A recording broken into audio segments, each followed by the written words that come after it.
You have felt it, that suffocating pressure building in your chest every time you are about to speak, that invisible hand covering your mouth when you reach for your phone to share what God just revealed to you, that supernatural restraint that feels like betrayal, because silence in this moment seems like cowardice when everything inside you screams to defend yourself, to explain, to announce what is coming. But what if that pressure is not suppression at all? What if it is divine protection operating at a level your conscious mind cannot yet comprehend? What if God is not silencing you because he doubts your voice, but because he sees what you cannot see? The spiritual surveillance grid activated around your timeline, the narcissistic monitoring systems positioned in your environment, harvesting every syllable you release, waiting with predatory patience for you to broadcast the classified intelligence heaven is trying to keep concealed until the appointed hour of manifestation. The command to shut your mouth is not punishment, it is battlefield protocol issued by the Most High, because your words have become weaponizable frequency in the hands of hidden enemies who cannot generate their own anointing and therefore must extract yours through conversational portals you keep opening without discernment. Every premature announcement you make, every emotional explanation you offer to people who never genuinely asked, every defensive rebuttal you type out at 3 in the morning feeds intelligence into systems designed not to support your journey, but to sabotage it before heaven can fully establish what has been decreed over your life. You think you are just venting to a friend, but what you are actually doing is broadcasting strategic information to an enemy who has been studying your patterns, cataloging your triggers, mapping your vulnerabilities, and waiting for the exact moment when your guard drops so they can strike at the seed God planted before it breaks through the soil into visible manifestation. That is why in the trilogy, The 3 Keys to a Prosperous Life, the link is in the pinned comment, I explain how silence is not the absence of power, but the activation of stealth mode in spiritual warfare. Because the enemy operates on a fundamental limitation that most chosen ones do not understand. He cannot read your mind, this is unchangeable spiritual law, but he can hear your mouth. And every time you speak from anxiety rather than authority, you inadvertently grant legal permission for interference to engage your timeline. The narcissistic individuals strategically positioned in your environment are not there by accident. They are reconnaissance operatives whether they consciously know it or not, and their nervous system experiences what I call anointing irritation when they encounter you. A visceral discomfort, triggered not by anything you said or did, but by the spiritual weight you carry that their soul recognizes even when their conscious mind cannot articulate it. Watch their micro-expressions the next time you share something God is doing. Notice how their eyes flicker with something that looks like interest, but underneath the surface you can see the machinery activating, the forensic precision with which they listen, not to celebrate with you, but to collect data, to locate the source code of your light, so they can either replicate it or dismantle it depending on what serves their agenda. That smirk that appears when you mention your breakthrough is not amusement. It is data acquisition completing its first phase. They now have information about your timeline, your expectations, your vulnerabilities, and they will use this intelligence to position countermeasures designed to delay, confuse, or derail what heaven is orchestrating. The contemptuous gaze you sometimes catch when you are speaking from your heart is envy attempting to reverse engineer your anointing, because these individuals operate from a core deficit. They have no internal source, no divine connection generating original inspiration, and therefore they must harvest spiritual energy from those who do, which is why your presence exhausts you around certain people, even when the conversation seems surface level and harmless. God's silence command functions as a spiritual firewall, protecting classified operations from enemy surveillance. And when you obey this directive, even when it feels counterintuitive, even when every fiber of your being wants to defend yourself or announce what is coming, You starve the monitoring grid of the intelligence it needs to function effectively. Narcissists thrive on information. They need you to explain so they can identify gaps in your armor. They need you to defend so they can study your emotional triggers and exploit them later. They need you to announce future plans so they can either copy what you revealed or sabotage the timeline before manifestation. And your silence makes you untrackable, invisible to systems designed to locate and neutralize chosen ones before they fully step into their divine assignment. This is not paranoia, this is pattern recognition, based on both psychological research into narcissistic abuse dynamics and spiritual warfare principles that have been consistent across every generation of called and chosen vessels. The isolation you feel during this silent season is not abandonment, it is divine quarantine.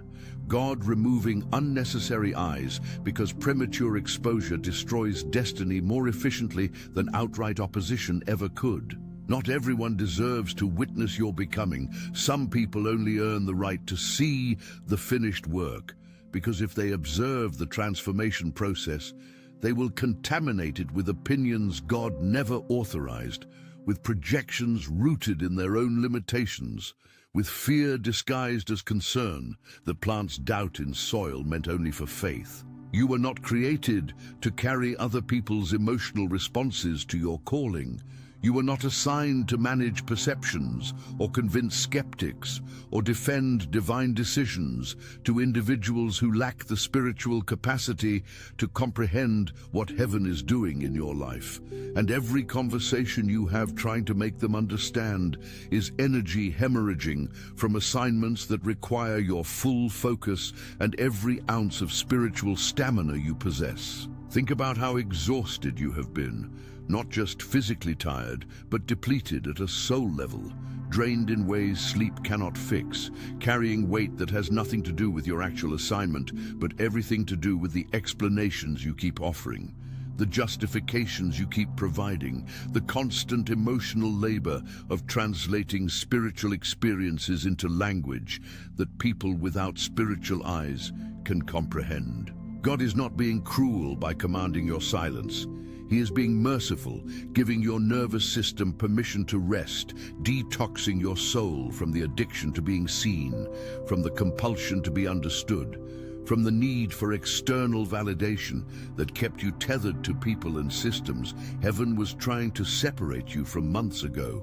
The loneliness you feel is not evidence that you did something wrong. It is proof that you are doing something right. Because separation always precedes elevation. And isolation is where identity gets purified from performance.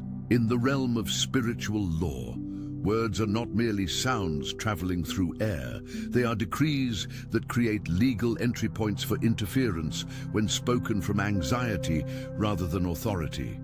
And this is why certain conversations drain your energy within minutes, even when the topic seems neutral. You're not just talking, you're opening portals through speech agreements that were never divinely sanctioned, creating invisible cords that must later be severed at significant spiritual cost. Monitoring spirits operate as intelligence operatives in the unseen realm. They cannot penetrate a mind guarded by God's presence, but they exploit unguarded mouths. Every premature announcement you make broadcasts your position to entities waiting for that exact information. Every emotion-driven explanation you offer provides data about your triggers and weak points. Every defensive rebuttal you feel compelled to deliver reveals the insecurities the enemy will target in the next wave of attack. This is precisely how spiritual surveillance functions. Demons cannot read thoughts because that ability belongs exclusively to God.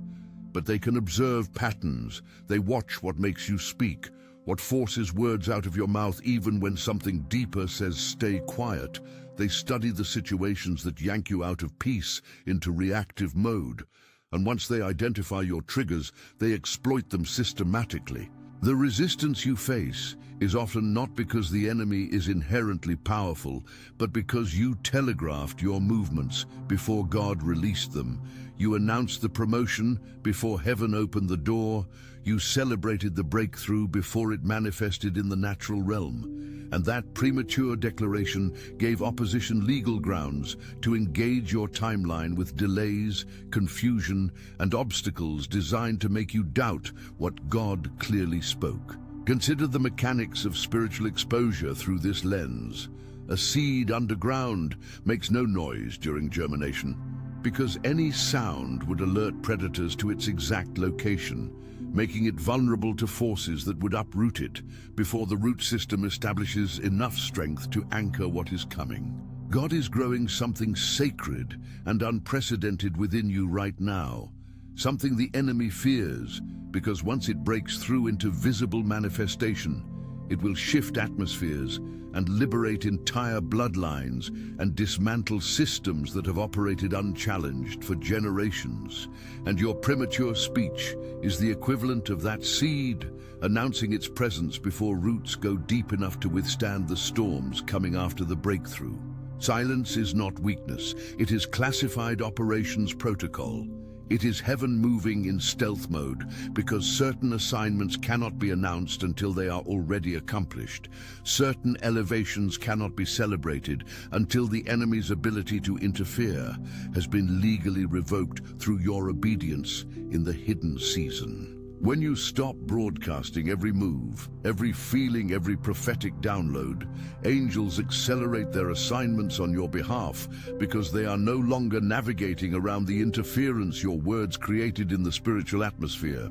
Your silence gives God legal room to rearrange people without your emotional commentary complicating the process, to dismantle schemes you are not even aware exist, to close doors you keep trying to force open through declarations rooted in impatience rather than divine timing, and to align you with the right people at the right moment without you sabotaging the connection by announcing it before heaven establishes it. This is why you keep noticing that certain things fall apart right after you talk about them, not because your words lack power, but because the timing was off, because the announcement was premature, because God said wait, but you spoke anyway, and that disobedience created a legal opening for disruption to enter what heaven was protecting through your silence. The cost of careless speech extends beyond immediate spiritual interference. It creates relational entanglements that God must later untangle at significant emotional expense to you. Every time you overshare with someone not spiritually aligned with your assignment, you forge invisible soul ties through the conversation, cords that connect your energy field to theirs. And when God tries to separate you from expired relationships, these continued dialogues keep reopening what heaven is attempting to seal permanently. This is why silence feels so isolating at first. You are experiencing the cutting of cords you thought were connections, but were actually entanglements. Relationships you believed were support systems, but were actually energy drains disguised as friendship. And the pain you feel during this separation is not proof that you are wrong, but evidence that something that should have been removed years ago is finally being extracted from your life. Notice how certain people become agitated when you stop providing constant updates, when you stop explaining your decisions, when you stop being available for their emotional dumping sessions disguised as conversation. Their discomfort reveals the true nature of the relationship. They were not connected to you.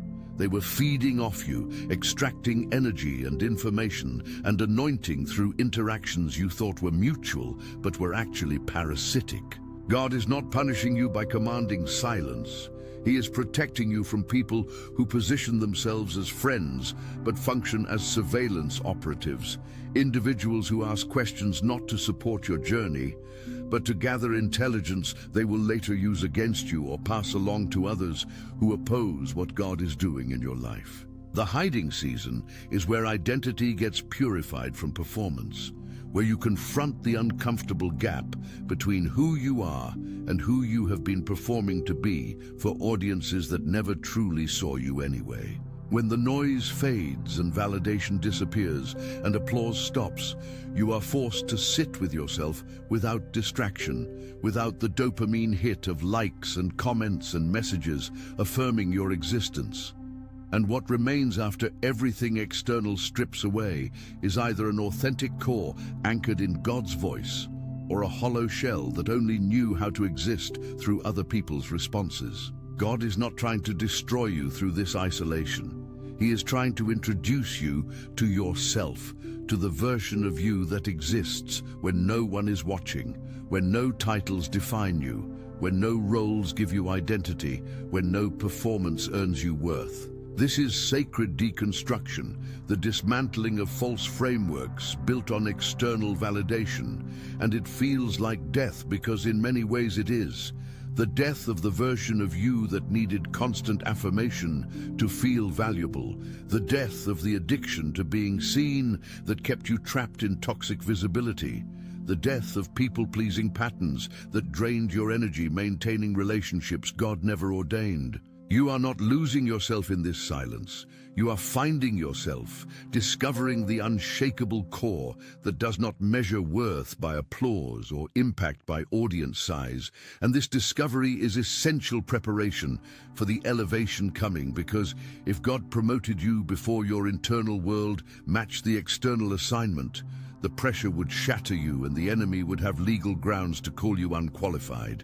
Silence is God stabilizing your foundation, so that when favor comes, it does not collapse you under its weight. When doors open, you do not self-sabotage through unhealed patterns reactivated by sudden visibility. When influence expands, you do not compromise integrity to maintain it. Roots grow in darkness, underground, invisible to observation, but absolutely essential for the tree's stability when storms come after the breakthrough.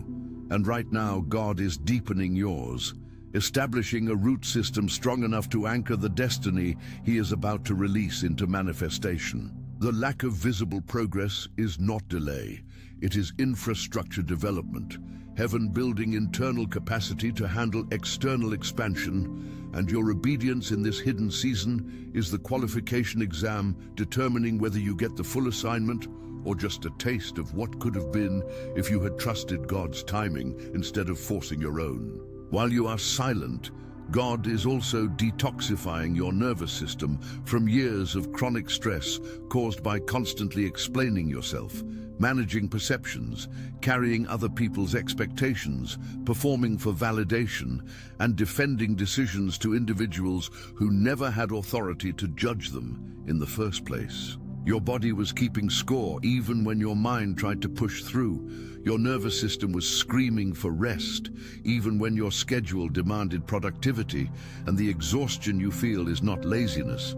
It is your physical form finally admitting it cannot sustain the pace you were forcing it to maintain. Silence gives your soul permission to rest without guilt, to stop without apology, to exist without justification. And this rest is not passive. It is the most active form of warfare, because a rested, chosen one terrifies the enemy more than an exhausted one trying to push through on empty. God is recalibrating your baseline, quieting the mental loops that kept you rehearsing conversations that never happened, releasing the emotional reactivity that made you defensive at the slightest perceived criticism, restoring the peace that should be your default setting, but got buried under years of surviving environments where rest was punished and productivity was praised regardless of the internal cost. You are not stagnant right now. You are recalibrating. And when this process completes, you will move differently, speak differently, respond differently, because something fundamental shifted during the silence, and you can never go back to operating from the old frequency. There is also a warfare advantage to silence that most chosen ones miss. It reveals loyalty without requiring tests or confrontations. Notice who stays connected without needing constant communication, who respects your new boundaries without demanding explanation, who celebrates your peace even when they do not understand your process. These individuals are heaven-sent connections being revealed through your obedience. People who were always in your corner but got drowned out by the noise of those who only showed up when you were performing or providing or explaining. Silence also exposes relational imbalance without a single accusation. You simply stop overgiving and watch who gets uncomfortable. You stop initiating and see who actually values the connection enough to reach out. You stop explaining and notice who respected you more when you were transparent versus who needs your vulnerability to feel superior. God is removing people gently during this season, allowing them to disqualify themselves through their response to your silence, rather than forcing you to have painful conversations cutting them off. This is divine mercy, protecting you from the guilt and emotional labor of ending relationships that were already dead, giving people the opportunity to exit naturally without you having to be the bad guy, and creating space for the aligned connections that cannot enter while the wrong ones still occupy positions of influence in your life. Every person who fades during your silent season is not a loss, it is a removal. Heaven clearing your field of individuals who would have become obstacles once the elevation manifested. And your job is not to chase them or convince them to stay, but to trust that God knows exactly who belongs in the next chapter and who does not. The dream came again last night. You running at full speed, but your legs moving through invisible resistance, like you were underwater, every step requiring monumental effort, but producing minimal distance. And behind you something chasing, but you could never see it clearly. Just the presence, just the pressure, just the panic rising in your chest as you realized no matter how hard you pushed, you were not moving fast enough to escape. You woke up gasping, heart racing, sheets soaked, and for the first few seconds you could not remember where you were or whether the danger was real or imagined. And even after your conscious mind caught up with reality, your body was still in fight or flight mode. Cortisol flooding your system, preparing for a threat that never materialized in the physical realm, but was absolutely real in the spiritual one. This is not random. This is spiritual warfare targeting your subconscious, planting fear through dream invasion because the enemy knows he cannot defeat you while you are awake and alert, but he can traumatize you while your guard is down during sleep. The running dream is a signature attack on chosen ones in transition, a psychological operation designed to make you feel powerless, to convince you that no matter how much effort you invest, the progress will never match the energy expended, to plant the lie that something is fundamentally wrong with you because everyone else seems to move forward effortlessly while you struggle just to maintain ground. But here is what the enemy does not want you to know. The resistance you feel in the dream is actually evidence of the spiritual weight you carry. You are not running through water, you are pushing through demonic opposition, a sign to slow your advancement. And the fact that you are still moving despite the resistance proves you are stronger than the forces trying to stop you. The chase represents assignments coming after you not because you are weak, but because you are a threat. And the panic you feel is manufactured, injected into your emotional body through the dream state to carry over into your waking hours and sabotage your peace before the day even begins. Then there was that conversation last week, the one where someone you considered a friend complimented you, but something about it felt off. The words were right, but the energy was wrong. They said you were glowing and doing amazing, but their eyes told a different story. Their smile did not reach past their teeth, and you felt your stomach tighten because your spirit recognized the poison wrapped in praise before your mind could articulate it. You brushed it off, told yourself you were being paranoid, but the discomfort lingered for days after, a heaviness in your chest whenever you remembered the interaction, your body keeping score, even when your conscious mind tried to rationalize it away. This is what narcissistic reconnaissance looks like. Fake kindness deployed to gather information, compliments designed to make you lower your guard and share what you would not normally reveal. And the moment you started talking about your plans, you felt it. that subtle shift in their energy, the way they leaned in, not with genuine interest, but with predatory focus, cataloging every detail you shared for purposes you cannot yet see, but your spirit absolutely sensed. The poisoned compliment is a tactical maneuver in spiritual warfare. It disarms you by appearing to be support, making you feel guilty for questioning their motives because they just said something nice. So how could you possibly interpret that as an attack? But your discernment was accurate. The compliment was bait, and the moment you bit, the moment you opened your mouth and shared what God was doing, you fed intelligence into a system designed to use that information against you. You noticed the change immediately. Within hours of that conversation, unexpected obstacles appeared. Things that were flowing suddenly stalled. Doors that were opening slammed shut. And you spent the next 3 days battling thoughts you had already conquered weeks ago.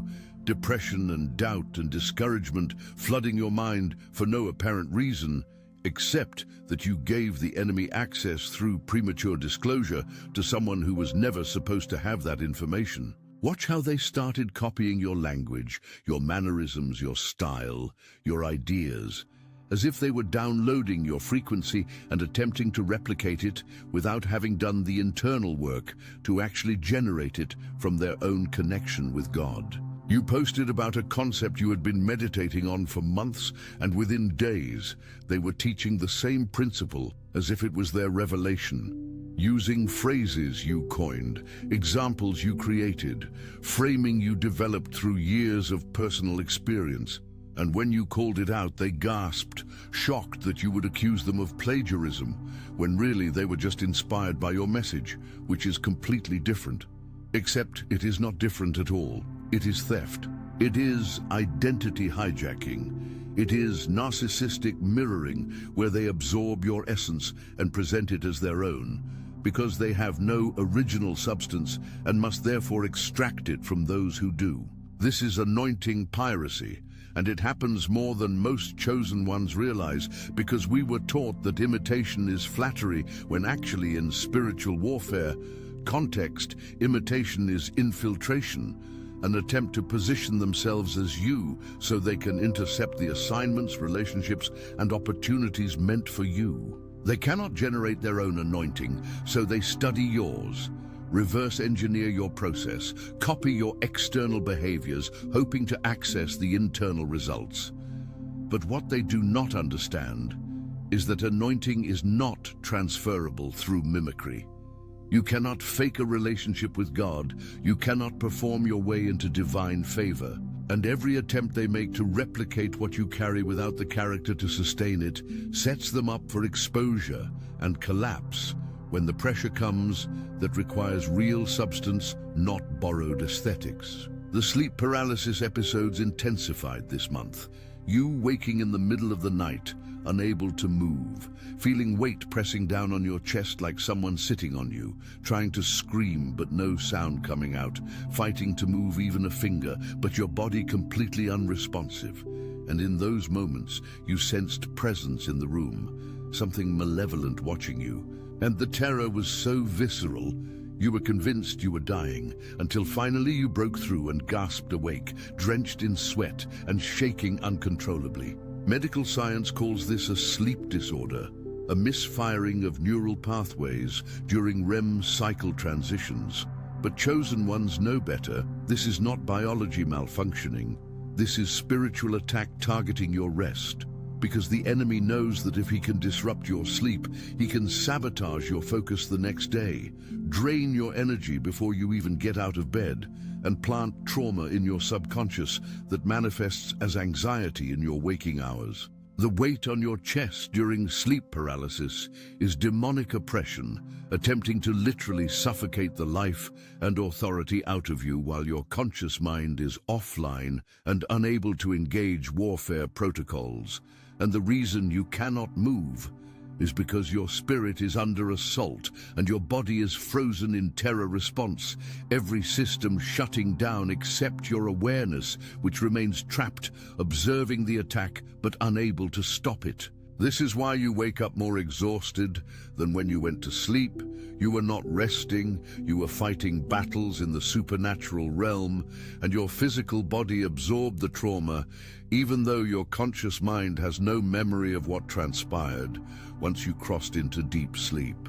The presence you sensed during these episodes is real, monitoring spirits assigned to your timeline, watching for moments of vulnerability when they can plant fear and steal peace and convince you that you are losing your mind when actually you are winning the war and they are desperate. Then the light bulb thing started happening.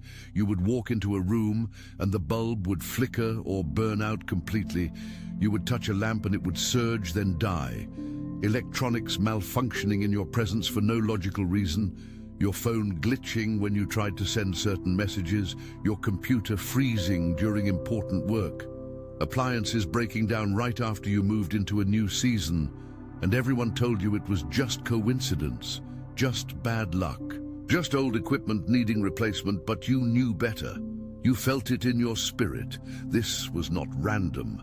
This was electrical interference caused by the frequency you carry, disrupting systems operating on lower vibrations. Light bulbs burn out around chosen ones because our spiritual voltage is too high for standard wiring. We are walking power sources, and when we enter environments not calibrated for our frequency, things short-circuit, malfunction, and break under the intensity of the anointing we carry.